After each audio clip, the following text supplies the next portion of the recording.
I never thought the worst day of my life would begin with a phone call from my own daughter.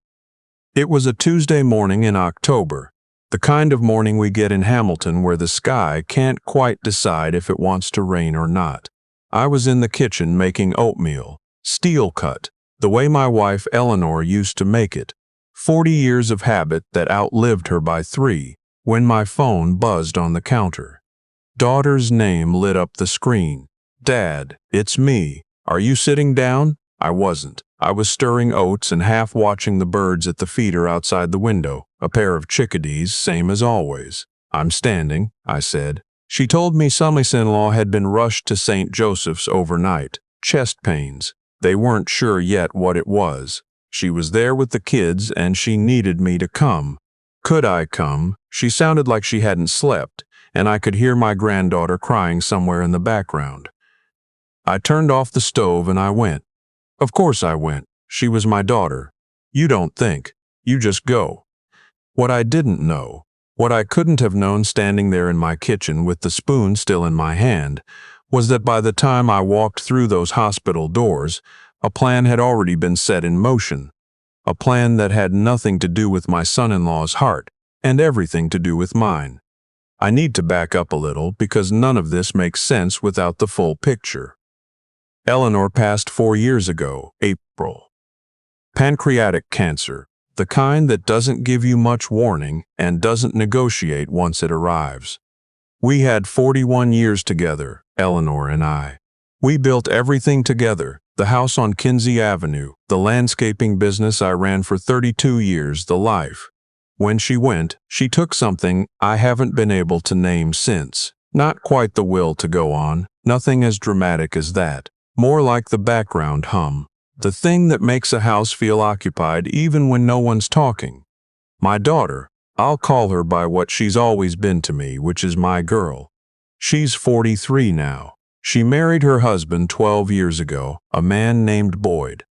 I'll be honest, I never loved Boyd the way you hope to love the man your daughter chooses. He was charming in the easy way that people who don't try hard are sometimes charming. And he was not particularly interested in working any harder than necessary at anything.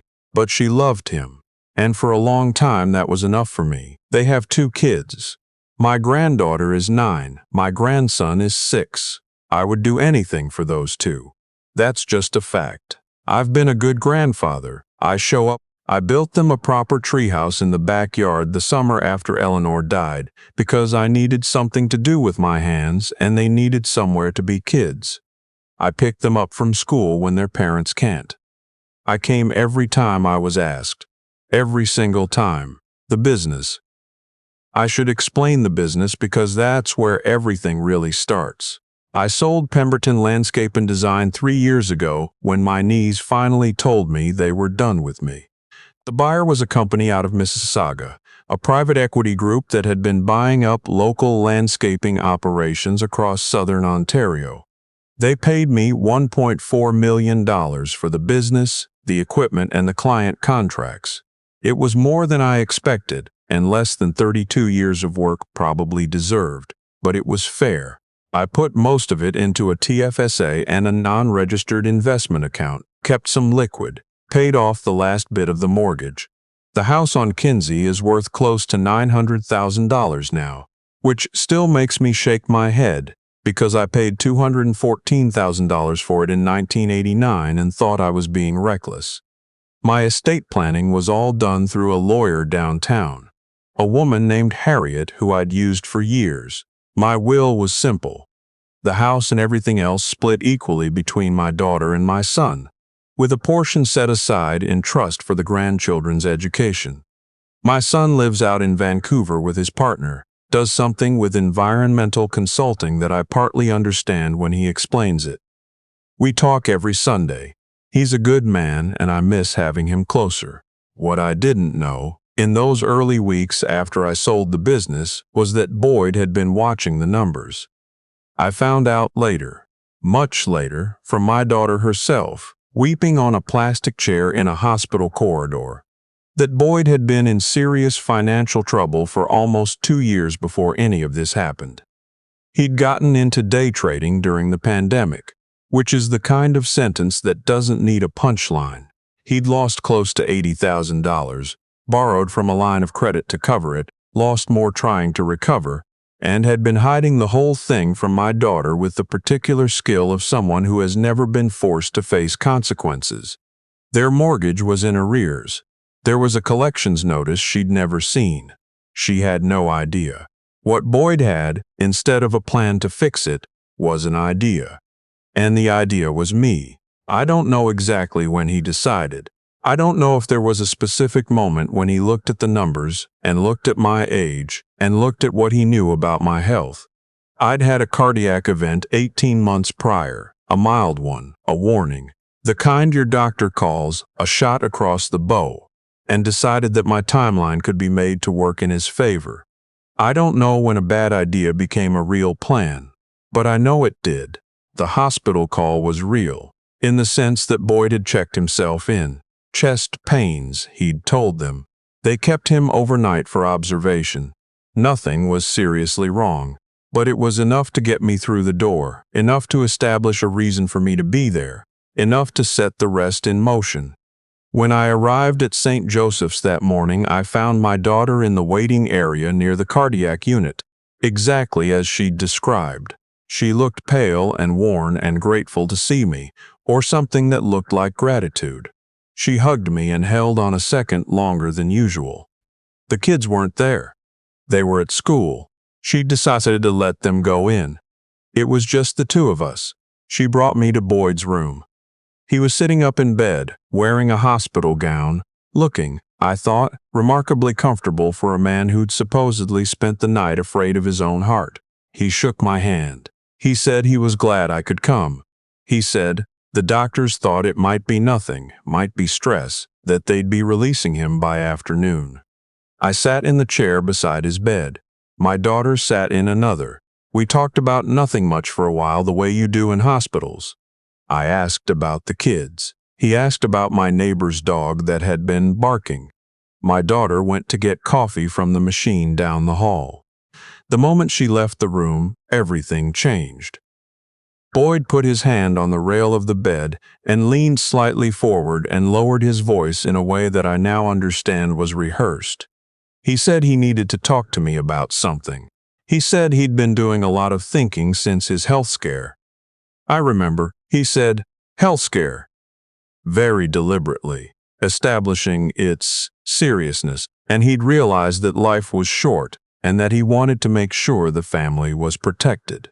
He said he'd been in touch with a financial planner who had recommended consolidating certain assets while interest rates were favorable. Then he slid a piece of paper across the bedside tray toward me. It was a document, several pages, folded in thirds. I picked it up and looked at the top page. I'm not a lawyer, but I've run a business for 30 years and I've signed enough contracts to know what I'm looking at. This was a transfer of power of attorney.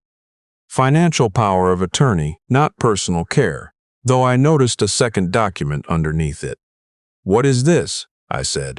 It's just a precaution, he said, in case something happens to you. So we can manage things without going through probate, without the delays. Harriet actually suggested it, he said, and he used her name so casually, my lawyer's name, that for a moment I almost believed him. I looked at him. He looked back at me with an expression of such practiced concern that I felt something very old and very cold move through my chest. Not fear exactly, recognition. Boyd, I said slowly. Harriet has never mentioned this to me. She said she was going to follow up. I set the papers back down on the tray. I'll call her when I get home. His expression didn't change, but something behind it did. Some shift.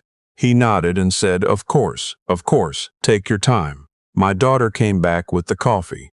We talked for another 20 minutes about nothing, and then I told them I needed to use the restroom and I'd be right back. I didn't come back. Not to Boyd's room. I walked down the corridor and through a set of double doors, and I sat down in a plastic chair in an empty waiting area near the elevators, and I looked at my hands for a long moment. Then I took out my phone and I called Harriet's office. Her assistant picked up. I asked if Harriet was available. She wasn't. I asked her to have Harriet call me urgently, that it was about my estate documents, and I left my name and number. Then I sat there and I thought about the way Boyd had said Harriet's name. Casual, practiced. Either he'd called her, which she would tell me, or he was bluffing. I thought about the documents, the way they were already prepared, already folded, already waiting on that bedside tray before I arrived. I thought about my daughter's face when she'd hugged me. Something tight in it, something that wasn't quite relief. I was still sitting there when a man came and sat down 2 chairs away from me. He was in his mid-40s, I guessed, in plain clothes, dark slacks, a gray jacket, and he was looking at his phone. He didn't look at me. Then he said, quietly, without looking up, "Mr. Pemberton, don't react. Keep looking at your phone or the floor. I need you to act like we're not having a conversation." I felt the hair on my arms lift. "Who are you?" I said, looking at my hands. "My name is Officer Renault," he said. "I'm with the OPP Financial Crimes Unit. I've been in this hospital for the past 40 minutes. I need you to listen to me very carefully." He told me, still quietly, still not looking at me, both of us facing forward like 2 strangers who happened to share a waiting room, that Boyd had been under investigation for the past several months, that the financial fraud he'd committed with his trading accounts had flagged a review, that during that review, investigators had discovered a pattern of communications that suggested something beyond debt management. He'd been speaking with a paralegal, a disbarred one, about the preparation of fraudulent estate documents. He'd called my son's number in Vancouver twice in the past month, using a spoofed number, attempting to gather information about the will. And 3 days ago he had purchased, on a credit card, registered to a numbered company, a specific medication, a blood thinner, in a quantity and combination that would be dangerous to someone with a prior cardiac event. I didn't say anything for a long moment. "My son-in-law is in that room," I said. "I know," said Officer Renault, "and your daughter brought you a coffee approximately 12 minutes ago." I looked at my coffee cup. "Did she know?" I asked. My voice didn't sound like my own. He paused before he answered, and I have spent a lot of hours since then living in that pause. "That's part of what we're trying to establish. We have reason to believe she had some awareness that something was being planned. We don't yet know the extent." I put the coffee cup down on the chair beside me. I didn't throw it, I didn't cry. I sat there and I breathed and I thought about my daughter's face and her voice on the phone that morning. "Are you sitting down, Dad?" And I tried to find something in my memory that I could hold on to. Something that told me she hadn't known, that it was only him, that the woman I raised was still in there somewhere underneath whatever this was. I didn't find it immediately. That's the truth. Officer Renaud told me what he needed me to do. He needed me to go back to Boyd's room. He needed me to be calm, to act as though nothing had changed, to say I'd left something in my car and I'd be back shortly, long enough for them to position themselves properly. He said there were 2 other officers on the unit already. He said it would be quick, he said. "I know this is a great deal to absorb, but I need to ask, are you physically okay, given your history?" I almost laughed. "I'm standing," I said. The same thing I'd said to my daughter that morning. I noticed that. I went back to the room. I don't remember exactly what I said. Something about my car, something about having left my parking pass. Boyd nodded and said, "Of course." My daughter looked at me and I looked at her, and for a moment, just one, her face crumpled slightly, something passing through it that might have been shame or might have been fear, and I looked away because I couldn't hold it. I walked back out into the corridor. I took the elevator down to the ground floor. I sat on a bench near the main entrance in the thin October sunlight and I waited. It took about 25 minutes. I know because I watched the pigeons on the concrete and counted their movements and told myself I was fine until I was almost fine. My daughter called me as I was sitting there. I let it ring. An hour later, Officer Renault found me on the bench. He told me Boyd had been taken into custody. He told me my daughter had been asked to come to the station voluntarily, which she had agreed to do. He told me the documents on that bedside tray had been seized, along with Boyd's phone. He told me to go home to call my own doctor as a precaution, and that someone from the unit would contact me by the end of the week. He shook my hand. He said he was sorry. He meant it, I think. Some people are still that way. I drove home on autopilot. I don't remember the route, which I've driven 10,000 times. I remember pulling into my driveway and sitting in the car for a long time, looking at the front door of the house on Kinsey, the house Eleanor and I bought in 1989, the house my daughter grew up in, the house where I still set 2 places at the table sometimes by accident. 3 years on. I called my son in Vancouver that evening. I don't know what time it was when I finally picked up the phone. But it was dark and I was still in my coat. He answered on the second ring. He didn't say much at first. He just listened. He's always been good at that, my son. The one that doesn't cost you anything but is worth more than most things people pay for. When I finished, he was quiet for a moment and then he said, "Dad, I'm coming." "You don't need to," I said. "I know," he said. "I'm coming." He was on a flight the next morning. The investigation took 4 months.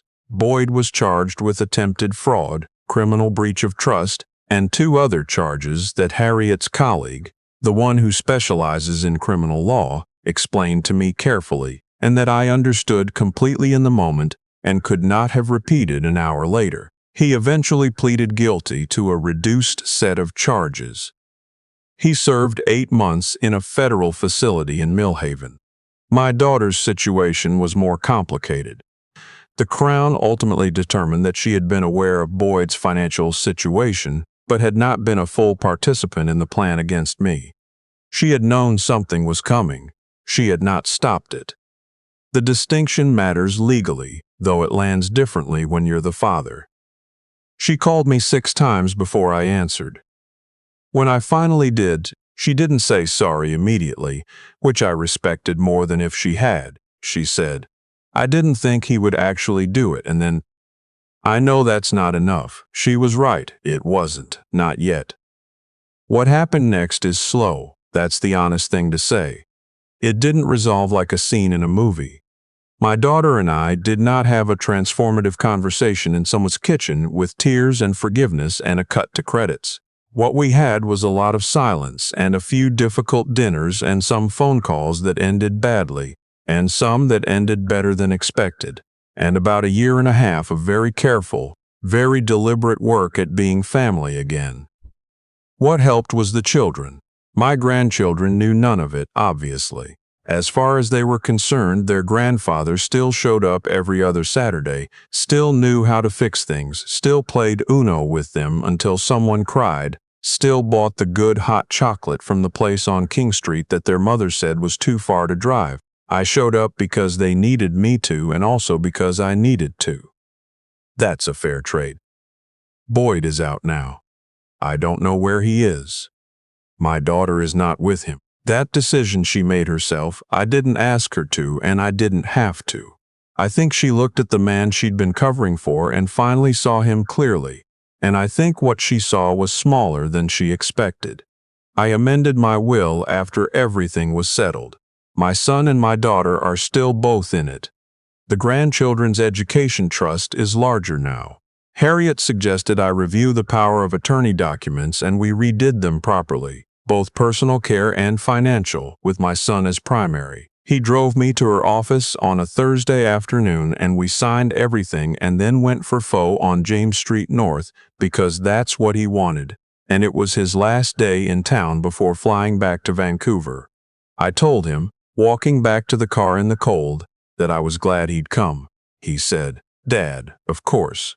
I've thought a lot about what Officer Renaz said to me in that hospital corridor. Not the practical things, the other thing," he said. "I know this is a great deal to absorb.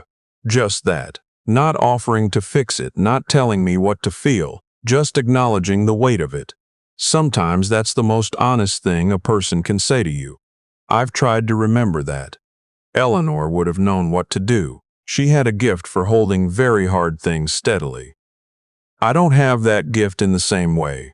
What I have is stubbornness and time, and apparently that's enough to get through most things if you're patient with yourself. My neighbor's dog finally stopped barking. Got too old, I suppose. The chickadees are still at the feeder. Life keeps arriving in small things. You'd be surprised how much that matters when the large things have gone sideways. Or maybe you wouldn't be surprised. Maybe you already know exactly what I mean. If you do, I'd like to hear from you. Leave a comment. Tell me what you think. Tell me what you would have done. We're all just trying to find our way through this, and it goes a little easier when you don't try to do it alone.